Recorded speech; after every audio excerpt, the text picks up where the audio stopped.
right, guys, welcome to episode 13 of Snag Podcast and Giveaways. Episode 13, here we go. We managed been... to. I don't have that many fingers. You don't? We shouldn't just brush over the fact we got through the 13th without any issue. Like, we could have had a disaster.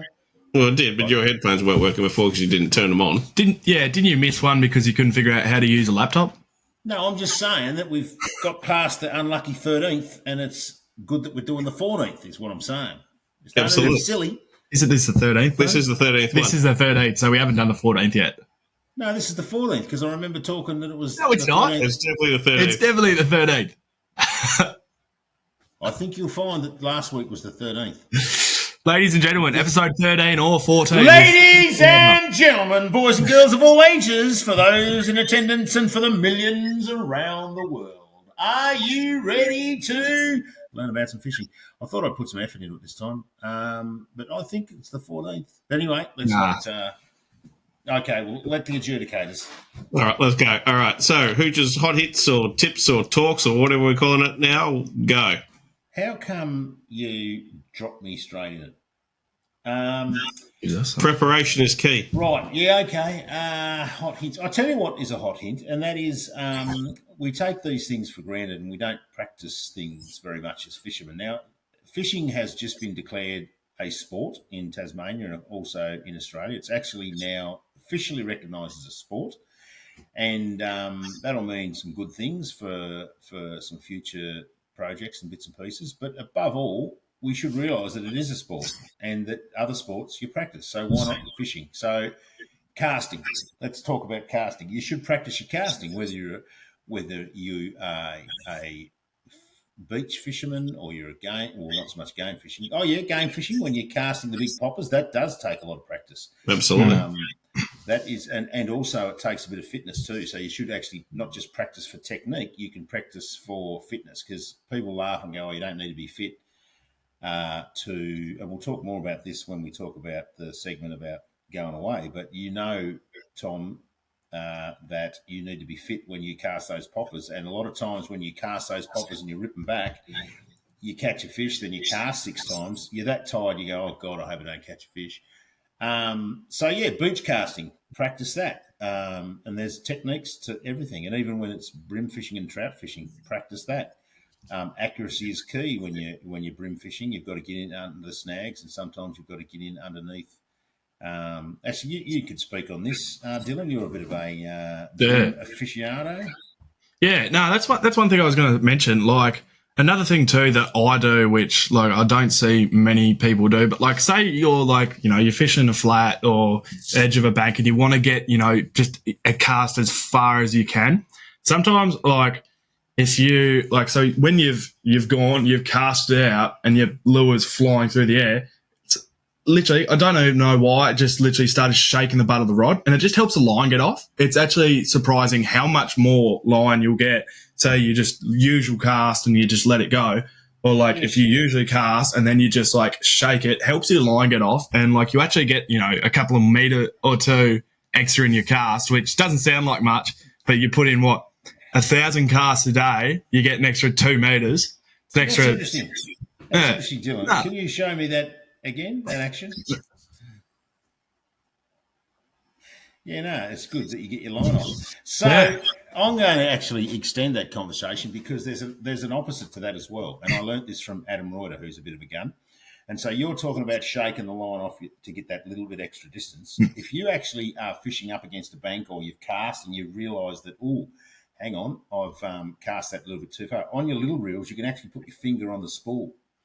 Okay, now it takes a little bit of deft touch, and excuse my finger, I'm fixing a rally car, but it's been busted and dented, and that's actually Sikaflex from a job I did in the shed last night.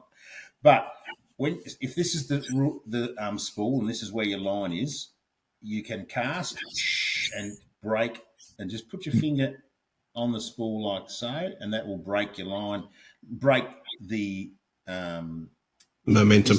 Yeah. The momentum, yeah. Right. And so there's all sorts of little practices you can do. And also, Reuter also taught me that, when we drop the bail arm and there's a big dog leg between, you can come off the spool reel back to where you hang on to that. And when you cast, you let your finger go. And then when you get better at it and more practiced, you can use your tip of your finger and it's more dexterous. You can actually do the same thing by touching the reel. So the line goes to come off the spool and you trap it there. And now it's direct line. And when you cast, you let your finger off the spool, not back here. And some people will be out there going, that's just ridiculous. But it is a sport. And if you want to excel in the fishing and sport and competitions, these are the things you do. And they practice casting plugs and casting at targets. And I would recommend we might put a link in the chat of a casting video that Adam Reuter did. It's phenomenal. He was in New Zealand at the time. He was doing a video all about casting spinning reels and casting plugs and being able to stop them and steer them. Very interesting. So, yeah, long story short, get out and practice your casting. That's my hot tip. That's it. And if fishing's a sport, would that mean that you and I are athletes, or? That's a bit of a stretch, bit of a long bow to draw, but I think yes, I think so. Good. Well, I'll take that. Probably not elite. I don't know whether we'll be elite athletes, but we would be athletes of some description. Excellent. I like to hear it. It's the same thing too with like bait casters as well. A lot of the time when you're casting, like you just put your thumb straight on the top of the spool and that shuts it down. Like, No, stupid thing. No, why people use them. what do you mean? I'm anti-bait caster. Yeah, well, That's controversial. I don't know. But I don't know. No, I've used them. I've been to Darwin many times. Used them heaps of times. I'm not sure. Give me spin reel any day of the week. Yeah, modern bait casters are okay because they've got that magnetic brake. Back in the day when they were all just, and I didn't know anything about the tension that you put on them, and I didn't know that you can, to teach yourself, you can take your thumb off and let it drop down slowly, like they all used to. And I would cast, and it was just the biggest mess. It'd be half an hour trying to fix the bird nest of bird nests. I had such a big bird nest, a sea eagle could live in it, a family of sea eagles could live in it. And I just threw it in the cupboard and said, "Sorry, Pop, but I can't do it." so what? When someone comes in and says, "Oh, can I buy a bait caster?" You're like, "No, go away." I'll go away, but we generally can steer them in the other direction to the right choice. But no, we do sell a few bait casters and stuff like that. But I think people get very caught up with bait casters because they see them on TV and see eye fish and stuff, and they look cool. They look great, and they do look cool when you cast them. But they can be an absolute pain in the rear end to try and get them right. And sometimes that spin gear can be a lot easier. If you are casting, and I'm surprised you don't sell many for the cast of like the Lake of 1,000 Casts up there at Crescent, because the idea is it's effortless, because bail arm, hold onto it, flick. The bait caster is just sensational because you can just bang, just keep banging it off, bang with your thumb. Once you get good at it, you can underhand it, you can skip them. I mean, those guys that cast at those fish that are shut down and they're trying to annoy the fish, like the bass and the barramundi and sometimes the mangrove jacks, they're just awesome in that regard. But they do take, again, practice. You come back to and I think there's a lot to be said, like a lot of the lures we're casting down here are so light, the bait casters, to try and get that drum to move correctly. We'll still do it, but obviously in barramundi lures are much heavier. You're looking 20, 30 gram lures all the time. So you get that drum moving. But down here, when we're using 2.5 to 3.5 gram lures, it's very, very specialized gear to be able to do it. Yeah, that's a fair point you make. Good. So you talk to me, you were saying something about someone's traveling somewhere. Yeah, so David John Gould, who is a super keen fisher down here, he checks in and has some stuff that I post up on the Hot Bite from time to time. He has made his way to Lizard Island under the invite of, I'll just turn that phone off because someone's decided to have a chat fest on one of my chat groups.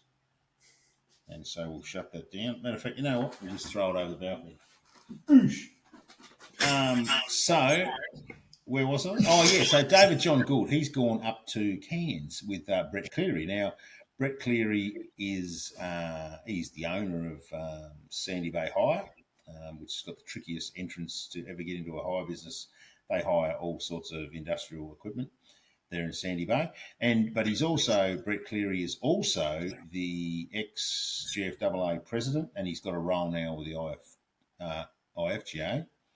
And he's gone to Cairns, Lizard Island, and he's taken another Tasmanian, Mark Watson, and they're having the time of their lives.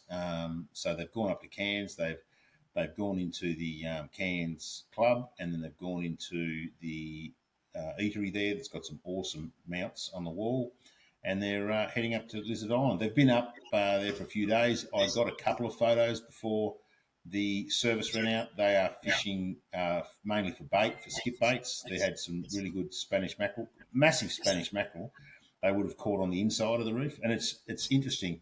You catch some phenomenal fish, big fish up there, but on the inside of the reef, the saying is everything you catch on the inside of the reef is bait for when you go on the outside of the reef. It's pretty impressive, the skip baits and the size of the fish that they skip bait for these big black marlins. So it'll be interesting to see if they've caught any. But I just thought that was interesting because we've all know the weather's been a little bit rubbish, and it's coming back to us. We've had a great couple of days, not so much on the northwest coast. But sometimes that's the key. If it's crappy weather, go and fish somewhere a little bit more tropical. Now, I know, Thomas, you've been to a fair few tropical places and exotic places to fish. Yeah, absolutely. Cheers, managed to get around. I love travelling. It's nice to get away from work. I often try and go places where there's no phone reception. Been to Darwin a couple of times this year. Went to the Middle East and fished in Oman. That's where those GT popping and stuff like that. That was, as you said, a lot of hard work. Doesn't matter how much gym workout I did before I went, I was still knackered. Singapore, Malaysia, England, Fiji. I've definitely dedicated a fair bit of time to going over that. You got PNG on the cards now, so that's kind of cool. And WA, I think. That's awesome. That's a well-rounded trip. And, of course, in complete contrast, we've got Dylan, who's still 14 and has only been to Waterworld. Catch anything? It's some good fish in Waterworld. It gets overlooked often. Tell us a bit about Movie World and, the fun parks. What's there to say? I don't know. It's just that good. Not much by the sounds of it. Yeah, not much. All right, let's go to the reports. We'll do a trip away together. Let's do a Murray cod trip. Yeah, I'm okay with that. Let's make it happen. Let's plan it. It'd be good. See if we can get there in the fish. We'll do a podcast from the banks of the Murray after we catch our first Murray cod. I love that idea. It sounds great. All right, getting straight into reports. Trout. Alistair Creed with a nice brown from Cyril. Nice work, Creed. He loves that spot, and he always seems to manage to get a couple of good fish, so good job there. Patrick Keegan, little junior that works for me, got a nice little brown on the liquid gold AU pattern. Didn't tell me where he caught it, which I thought was a bit rude considering I saw him the lures to do it, but that's okay.